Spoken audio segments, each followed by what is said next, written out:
নিজের বাচ্চার কাপড় অন্যজনকে দান করার আগে 1000 বার ভেবে নেবেন। আপনি তো ভালো মনে করে মানুষের উপকার হবে এটা চিন্তা করে আপনার সন্তানের কাপড়, যেটা আপনার সন্তানকে পরিয়েছিলেন, এটা কয়েকবার পরানোর পরে যখন কাপড়টা দেখা যাচ্ছে এমন একটা পর্যায়ে চলে গেছে, অথবা আপনার সন্তান বড় হয়ে গেছে, কাপড়টা আর পরতে পারছে না, আপনি সেটা অন্যজনকে দান করছেন, অন্যজনকে দিয়ে দিচ্ছেন উপকার হবে বলে, কিন্তু এটার দ্বারা কিন্তু আপনার ভয়ঙ্কর ক্ষতি হতে পারে। বর্তমানে আমাদের এই দেশে মানুষকে উপকার করা বড় ধরনের রিস্ক হয়ে দাঁড়িয়েছে। আপনি দেখা যাচ্ছে রাতের বেলা গাড়ি নিয়ে বের হয়েছেন, কেউ একজন আপনার কাছে হেল্প চাচ্ছে, আপনি তাকে হেল্প করতে গিয়ে আপনি কঠিন কোনো বিপদে পড়ে যাবেন। এটাই হচ্ছে আমার সোনার বাংলাদেশ।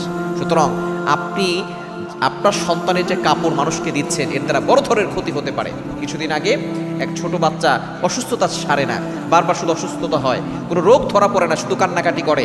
শেষ পর্যন্ত দেখা গিয়েছে যে তার যে কাপড় অন্য কাউকে দান করেছে, সেই কাপড় নিয়ে একজন তার উপরে জাদু করেছে। বাচ্চাকে ক্ষতি করার জন্য